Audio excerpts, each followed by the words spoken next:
at the top of your phone along the line here, you'll see this circle here. So all you need to do is put this inside it, and that should lift it. And then you'll be able to remove it.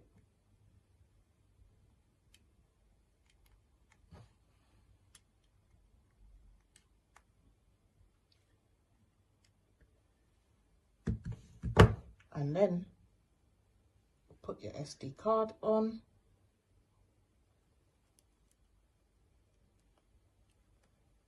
Snap it into place.